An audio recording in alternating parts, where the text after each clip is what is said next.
I'm going to go to Dr. Kark first. Dr. Kark, my first, as an introductory remark, if you would first speak for about between 10 and 15 minutes, if you would give us a broad framework of where history begins in Kashmir, the history that we don't often see on our news channels and in our textbooks. Where does history begin? And give us a brief sense of who Kashmiri Pandits really are, apart from this, people who were driven away in 1989-90, and that's our most visible identity right now. Try to give us a sense of who we really are. Over to you, Dr. Kark.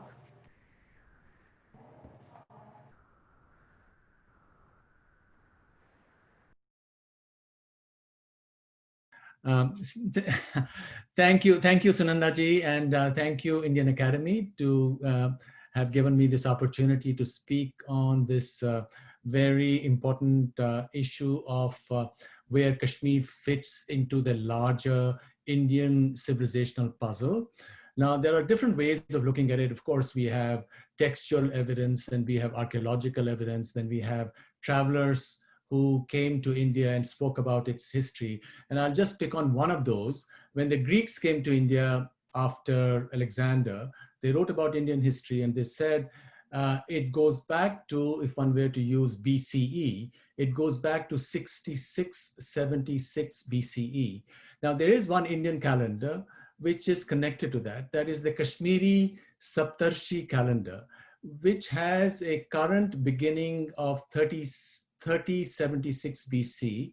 If you add another 3600 years, it does square with the 6676 BCE that the Greeks wrote, that Indians thought their history went as far as that, and that Indians had king lists which went that far.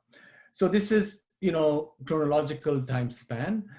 Now, as to who the Kashmiris are, modern Kashmiri language is probably 1,000 or 1,500 years old, but we can estimate from a lot of other evidence that the language, which was quite significant both in Northwest India and even beyond, and I'll come to that in a minute, which had features which are similar to Kashmiri language, is called Gandhari.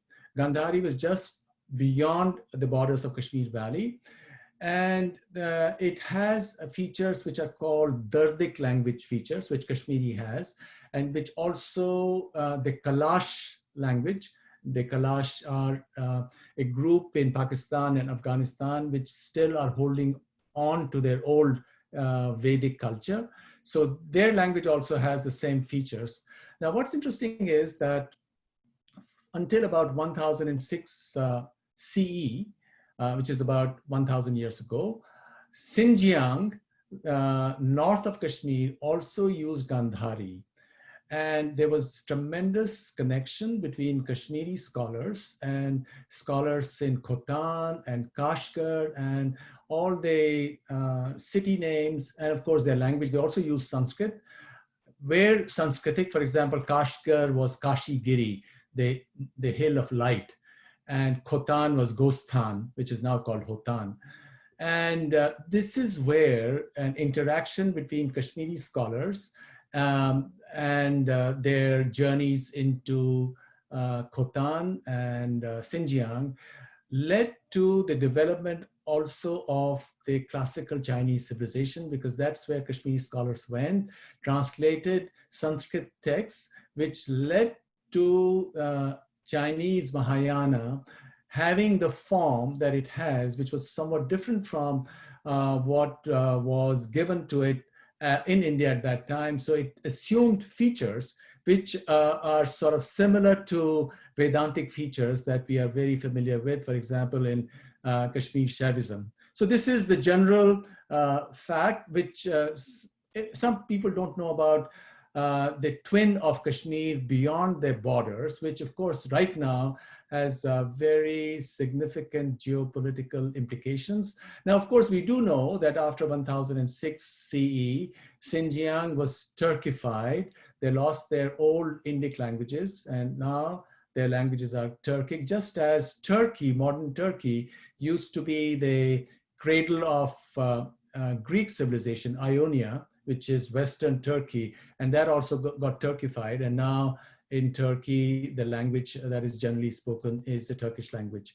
So this is the general overview in terms of the reach of Kashmir, not just within and participating in the creation of what we know as classical Indian civilization through a whole series of contributions going back to grammar, Mahabhashya, Patanjali, Yoga Sutras of Patanjali. The two Patanjalis are supposed to be the same individual in the Indian tradition. The beginnings of art theory as in Vishnu Dharmottar Puran, also aesthetics, Indian Kashmiri sculpture and painting, which after Kashmir fell on hard times, went in different directions, including went down to the Pahari areas, Himachal and the hills, and created the magnificent Pahari style of painting. And also, this is something that we'll be coming back to very quickly, the pinnacle of the philosophy of consciousness, which is Kashmir Shaivism, which poses this whole problem of awareness and who we are, and where consciousness comes in such beautifully scientific terms that even now, some of the leading minds in the world who are interested in this frontier area of science, it's a frontier area of science, not only from the perspective of computer science, because you're trying to construct a machine which has consciousness, because normally machines don't have, but the brain machine is conscious, and also in neuroscience.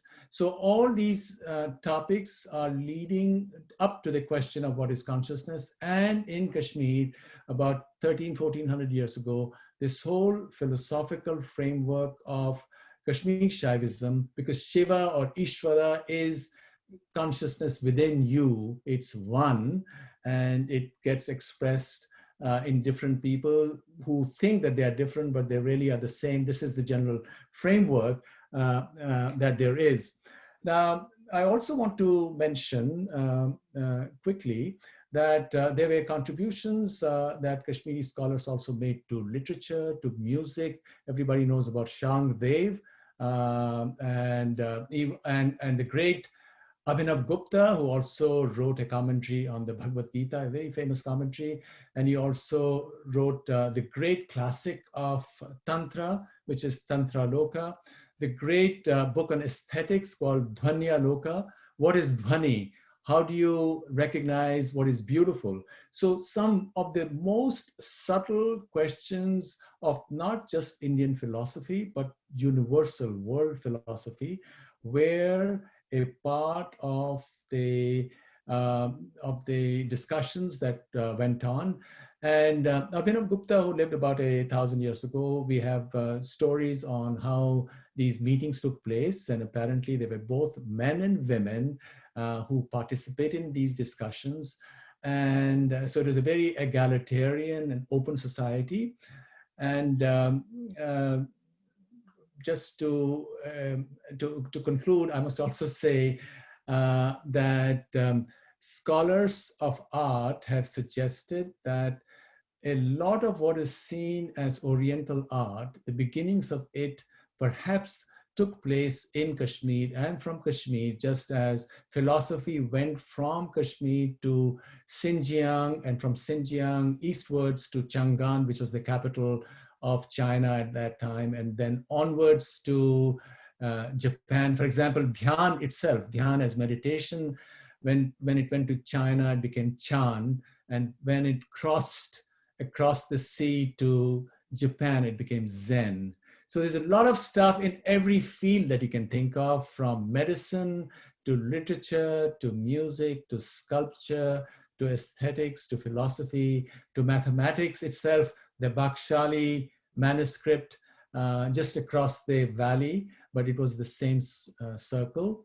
And then scripts went from Kashmir to Central Asia, and from there on to Korea and Japan. So truly, it was not that it was all being created in Kashmir, because Kashmir was connected to the rest of India. It was really one civilizational area. There were also intriguing connections between the two furthest corners of India, Tamil Nadu, Shaiva Darshan there, and the Shaiva Darshan in Kashmir. So there were these agamas in these two regions which are connected. There are also connections between the East, Bihar and Bengal and Kashmir, the whole Shakta thing, or Srividya, which is very popular all over India, is, according to scholars, it emerged in Kashmir and went elsewhere, because it's a representation of these beautiful insights that we have of consciousness that emerged in Kashmir. So I'll just stop here, and we'll come back to some of these threads later on. Thank you, Sunandaji. Wonderful, wonderful. You gave us a, a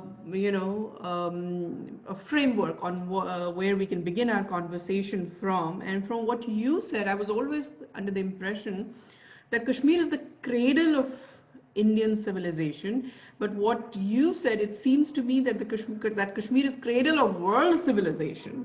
I mean, a lot of stuff came from Kashmir, and I'm not just, the lot of material that came from Kashmir and went to ancient civilizations, as you mentioned, is something that I believe a lot more research could be done on.